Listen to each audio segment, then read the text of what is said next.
마가복음의 기록에 의하면 마가는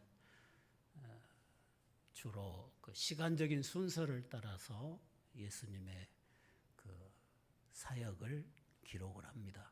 마태는 이제 강론하시고 표적을 보이시고 또 강론하시고 표적을 보이시고 강론을 하시고, 그래서 표적을 모아놓고 강론을 모아놓고 시간적인 순서로 기록한 게 아니라 주제를 따라 기록하는데, 마가는 그렇지 않고 주님의 그 행하심을 시간적인 순서를 따라서 기록을 하는 게 특징입니다. 그런데 예수님이 마가복음 8장에서 가이사랴 빌립보에 이르렀을 때 제자들에게 사람들이 나를 누구라고 하냐, 어떤 사람은 세례 요한이라고 그러고 엘리야라고도 하고 선지자 중에 한 사람이라고 합니다. 그럼 너희는 누구라고 하느냐 하니까 베드로가 저는 그리스도십니다. 그렇게 대답을 하니까 주님이 매우 기뻐하시죠. 그리고는 주님이 하시는 말씀이 인자가 예루살렘에 올라가서 많은 고난을 받고 장로들, 대제사장들, 서기관들에게 버림을 받고 죽임을 당하고 3일 만에 살아나야 한다. 그러니까 베드로가 그리 마옵소서, 이런 일이 결단코 주님에게 일어나서는 안 됩니다 하고 가로막고 나서니까, 사탄아 내 뒤로 물러가라. 네가 하나님의 일을 생각하지 않고 사람의 일을 생각한다. 사람의 정을 따라서 그는 자기가 사랑하는 주님이 그렇게 버림당하고 죽임당하는 것을 원치 않는 거죠. 자기가 막아도 어떻게 해서든지 주님의 죽음을 막겠다는 그런 결의를 가지고 그런 일이 일어날 수가 없다고 말을 했지만, 주님은 사탄아 내 뒤로 물러가라. 네가 하나님의 일을 생각하지 않고 사람의 일을 생각한다. 하나님의 일이 뭡니까? 하나님의 아들이 세상에 오셔서 세상의 죄와 저주를 담당하고 십자가에서 죽으시는 것이 하나님이 지금까지 아담이 범죄한 이후로 그 이전 영원 전부터 준비해 오신 구속의 일이었던 거죠. 그리고 9장에서 또 주님이 말씀을 또 하십니다. 제자들을 가르치시면서 인자가 사람의 손에 넘겨져 죽임을 당하고 죽은 지 3일 만에 살아나야 하리라. 두 번째 말씀을 했는데 제자들은 이 말씀을 깨닫지 못했고 또 그 말씀을 이해도 못하면서도 묻기도 두려워했다. 그렇게 기록하고 있습니다. 그리고 여기 10장에 와서 제자들과 예루살렘으로 올라가시면서 주님이 세 번째 또 이야기하시는 말씀이 오늘 우리가 읽은 말씀이에요. 자기가 당할 일을 말씀하여 이르시되 보라 우리가 예루살렘에 올라가노니 인자가 대제사장들과 서기관들에게 넘겨짐에 그들이 죽이기로 결의하고 이방인들에게 넘겨주겠고 그들은 능욕하며 침뱉으며 채찍질하고 죽일 것이나 그는 3일 만에 살아나리라. 아주 구체적으로 그들이 예수님을 죽이기로 결의를 하고 이방인 빌라도에게 넘겨주는 거죠. 그리고 능욕하고 침뱉고 채찍질하고 죽이고, 주님이 어떤 멸시와 천대와 고난을 당하실 것을 정확하게 구체적으로 말씀을 하고 계신 거죠. 그러면 주님이 하나님의 아들이 어째서 이렇게 버림당하고 죽임당하고 능욕을 당하는가? 오늘 읽은 45절이 그 답이죠. 인자가 온 것은 섬김을 받으려 함이 아니요 섬기려 하고 자기 목숨을 많은 사람의 대속물로 주려 함이다. 나는 섬김을 받으려고 오지 않았고 섬기려고 왔다. 내 목숨까지 다른 사람의 목숨을 대신해서 주려고 왔다. 그렇게 말씀을 하시는 거죠. 여기서 주님은 내가 세상에 온 것은 그러죠. 이전에는 존재하지 않았는데 세상에 출생함으로, 세상에 태어남으로 비로소 있게 된 게 아니죠. 주님은 이 세상에 오시기 전에 저 영원한 세상에 이미 계셨던 하나님이시죠. 그러니까 내가 세상에 온 것은, 이렇게 표현을 한 것은 이 세상에 오기 전에도 이미 주님은 존재해 계셨다는 것을 의미하고 있는 거죠. 내가 세상에 왔다. 그러니까 이 세상에 오기 전에도 주님은 계셨던 거죠. 내가 이 세상에 왔는데 왜 왔느냐? 나는 섬기려 왔다. 그리고 내 목숨까지, 다른 사람의 목숨을 대신해서 내주려고 왔다고 표현을 하고 있습니다. 예수님 말고는 단 한 사람도 영원한 세상에 계시다가 이 세상에 오신 분은 없죠. 그렇죠? 이 세상에 태어남으로 우리가 비로소 존재하게 된 거지, 이 세상에 태어나기 전에 저 세상에 있다가 이 세상에 다시 온 사람은 없잖아요. 주님만이, 영원하신 하나님이신 주님만이 저 영원 세상에 계시다가 이 땅에 오셨던 그런 오직 유일한 한 분이신 것입니다. 그리고 이 세상에 살면서 다른 사람보다 더 훌륭하게 살고 모범적으로 살고 좋은 발자취를 남기기 위해서 애쓰는 사람은 많죠. 그렇죠? 세상에 종교가 많지만 그 종교를 창시한 모든 사람들은 다 그래도 이 세상을 살 때 남들보다 모범적으로 살려고 애썼던 사람들이죠. 그래서 남들보다 더 좋은 어떤 인간으로서의 인간됨을 보여줬던 사람들이죠. 그런데 주님은 단순히 남들보다 조금 더 본되게 살려고 오신 분이 아니라는 거예요.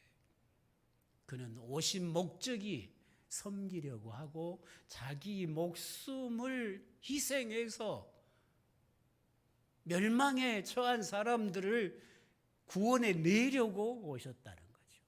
그는 죽으러 오신 거죠.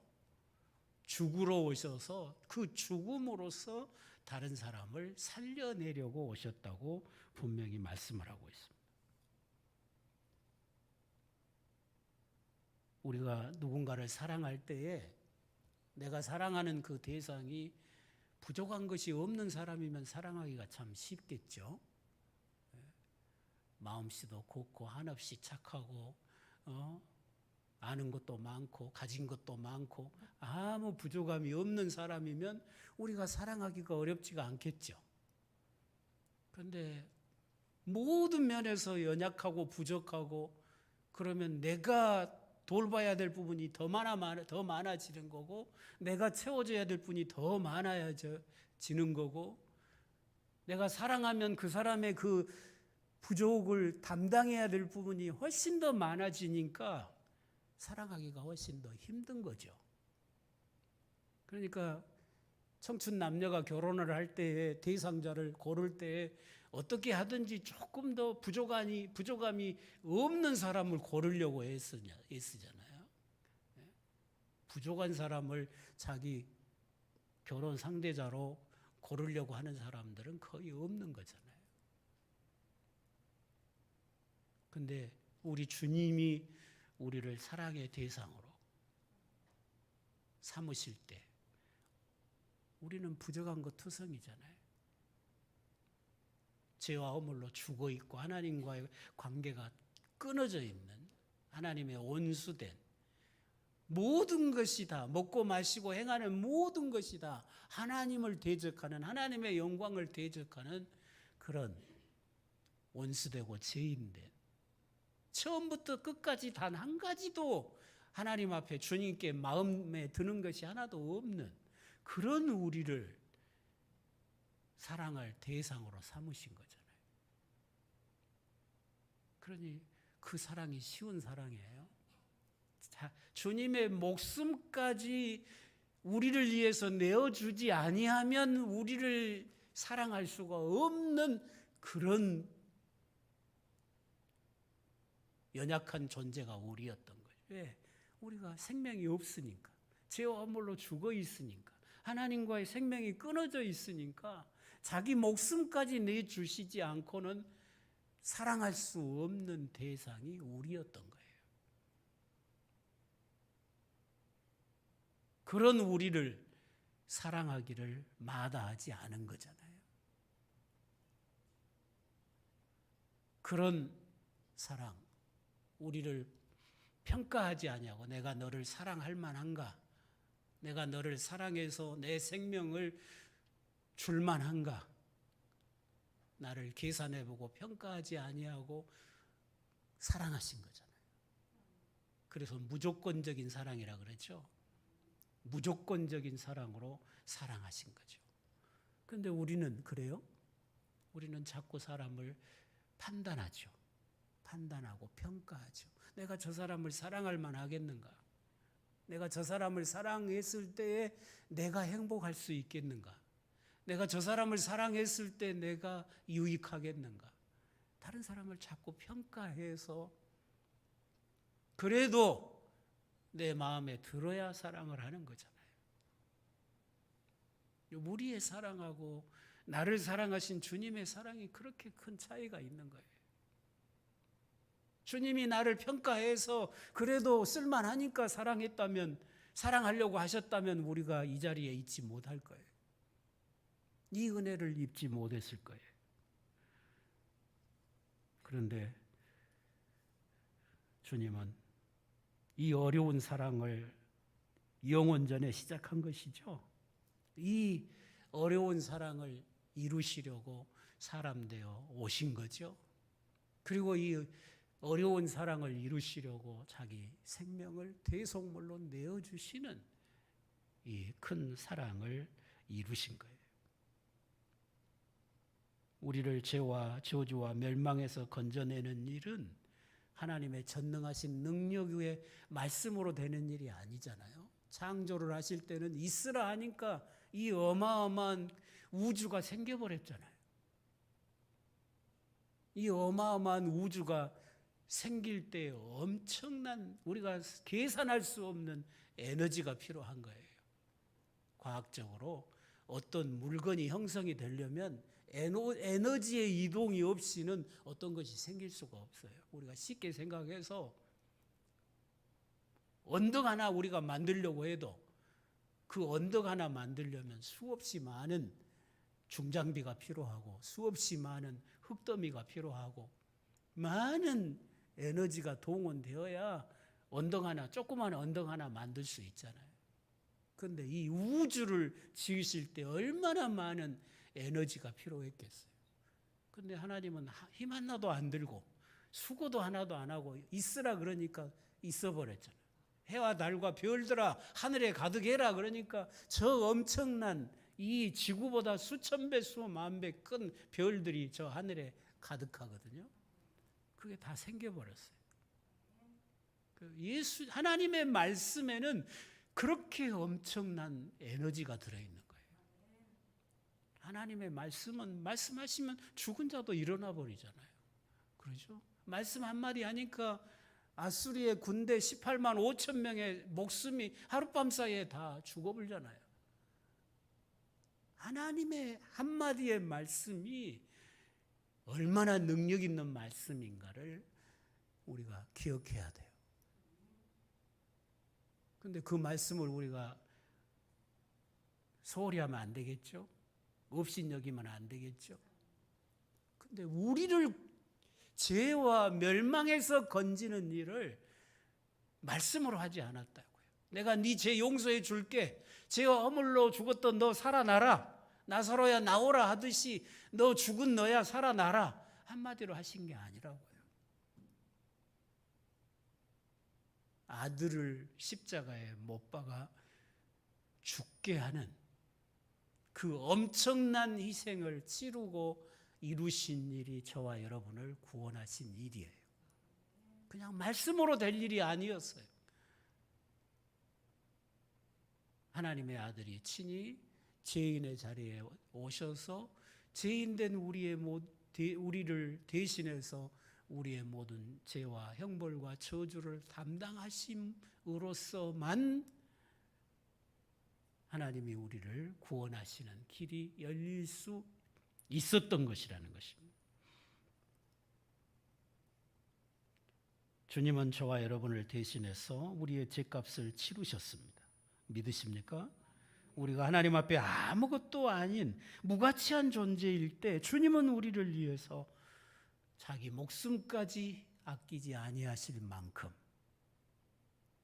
목숨까지 내주셨다는 말은 뭐예요? 끝까지 사랑하신 거잖아요. 마지막까지 사랑하신 거잖아요. 더 주실 것이 없도록 사랑하신 거잖아요. 우리를 향한 주님의 사랑이 그 사랑이라고 말이에요. 마지막까지 사랑하는, 자기 목숨을 내어주시기까지 사랑한 사랑이었다는 거예요. 그 사랑을 받고 우리가 구원받은 것을 잊으면 안 되죠. 그 은혜를 우리가 항상 기억하고 감사 가운데 살아야 될 줄로 믿습니다. 우리가 그런 주님 안에서 우리가 필요한 모든 것을 다 얻게 된 거죠. 단순히 목숨 하나 얻은 게 아니라 이제는 우리가 영원히 하나님과 함께 살아가는 일에 필요한 모든 것이 그 아들과 함께 우리에게 다 주어졌다는 것이에요. 이제 우리는 하나님과 영원히 함께 살아갈 자녀된 권세를 얻었습니다. 그리고 연약한 우리를 언제나 우리 곁에서 도우실 성령을 선물로 받은 것입니다. 이제 우리는 영원한 아버지의 나라를 영원히 함께 누릴 아버지의 상속자가 되었습니다. 이제 우리는 하나님 앞에 설 수 있기 위하여 착하게 살아야 되는 것이 아니고, 나 자신의 가치를 증명하기 위해서 선을 행해야 되는 것이 아니라, 우리를 위해 목숨까지 내어주신 주님의 그 크신 은혜 앞에서 겸손해져야 되는 거죠. 겸손해져야 돼요. 겸손하지 아니하면 예배 못 드려요. 그 예배자가 될 수가 없어요. 하나님의 그 크신 사랑의 은혜 앞에 엎드려 경배해야 돼요. 그게 예배해야 돼요. 그게 예배예요. 기도할 때 그 크신 은혜 앞에 엎드려 경배하는 자세에 기도해야 돼요. 찬송할 때 그 크신 은혜와 영광 앞에 엎드려 경배하는 찬송이 돼야 되는 거죠. 말씀을 들을 때 그 어미하신 하나님의 말씀 앞에 엎드려서 경배하는 자세로 말씀을 받아야 되는 거죠. 그게 예배예요. 예배라는 단어 자체가 엎드린다는 거예요. 엎드려 경배한다는 거예요. 그러니까 경배심이 없으면, 하나님 앞에 내가 엎드려 경배심이 없으면, 내가 겸손히 그 크신 사랑과 능력 앞에 겸손히 엎드림이 없으면 그 예배는 형식적인 것이죠. 거짓된 예배가 된다는 것입니다. 한없는 감사와 끝없는 열정을 가지고 주님을 향한 사랑을 고백하는 우리의 삶이 되어야 될 것입니다. 그리고 그 사랑이, 그 크신 사랑이 어떻게 나를 구원해 주셨는가를 늘 기억하면서 그 사랑의 증인으로 살아가는 것, 그것이 우리 믿는 자의 삶이 될 것입니다. 이제 우리도 그런 사랑을 입고 구원에 이르렀으니까, 저 사람은 내가 섬겨줘도 되겠다, 저 사람은 내가 섬겨줄 만한 사람이 안 된다 평가하지 말고, 주님이 나 같은 죄인을 대속물로 자기 목숨을 내어 주시기까지 섬기심으로 나를 주의 자녀가 되게 하셨으니까 우리도 그런 자세로 믿음의 형제들을 섬기고 다른 영혼들을 섬겨가야 될 줄로 믿습니다. 이 큰 사랑을 값없이 받은 내가 감히 나의 섬김을 받을 자격이 있는 사람을 골라내려고 한다면 하나님 앞에 그와 같이 교만한 일이 없다는 것입니다. 우리 주님은 죽음에 이르도록까지 저와 여러분을 향한 사랑을 멈추지 아니하셨습니다. 그런 사랑을 받은 저와 여러분도 주님을 향한 사랑이 어떤 이유로도 멈추지 아니해야 될 줄로 믿습니다. 내 형편이 그러니 못하겠다. 네가 그러니까 나는 더 이상 못 섬기겠다. 이건 안 되는 거예요. 내가 저주의 죽음을 당할지라도, 내가 십자가에 매달려 죽는 그런 죽음을 겪을지라도 주님이 우리를 얼마나 사랑하셨는지를 잊지 말자 그 말이에요. 여러분의 주님을 향한 사랑이 어떤 이유로든지 식어지지 않기를 바랍니다. 끝까지 일편단심, 변질되지 말고 주님을 향한 여러분의 사랑이 절대로 변질되지 않기를 바랍니다. 오히려 그 사랑이 커져가야 돼. 그래야 믿음이 자라는 거예요. 여러분의 사랑이 커져가야 여러분이 변화되는 거예요. 여러분이 가정에서도 똑같아요. 남편들이 자기 아내를 이전보다 조금이라도 더 사랑해야 아내가 내 남편 보고 변했다고 그러지, 사랑이 안 자라면 절대로 변했다고 안 해요. 말이라도 더 부드럽게 하고 말이라도 좀 따뜻하게 해야 내 남편이 변했다, 달라졌다고 말을 하지, 안 변하면 달라진 게 아니에요. 사랑이 커져야 되는 거죠. 결국 우리의 삶에 남는 것은 사랑뿐이라고 그랬죠. 하나님 앞에 섰을 때 남는 것은 사랑뿐이에요. 사랑으로 계산해요. 얼마나 주님 사랑했는가, 얼마나 여러분이 교회를 사랑했는가, 얼마나 다른 영혼을 사랑했는가만 남아요. 여러분이 돈을 아무리 벌어서 쟁여놨어도 그것이 전혀 상관없어요. 여러분 신앙을 평가하는 일에 손톱만침도 참조 안 돼요. 여러분이 아무리 지식을 많이 쌓았어도 그게 소용없어요. 결국은 사랑만 남는 거예요. 가장 위대한 것이 사랑이잖아요. 마지막까지 남는 것은 사랑이에요. 여러분, 주님을 향한 여러분의 사랑이 멈추지 않기를 바랍니다. 시험이 와도, 핍박이 와도, 유혹이 와도 멈추지 않는 사랑이 되시기를 바랍니다.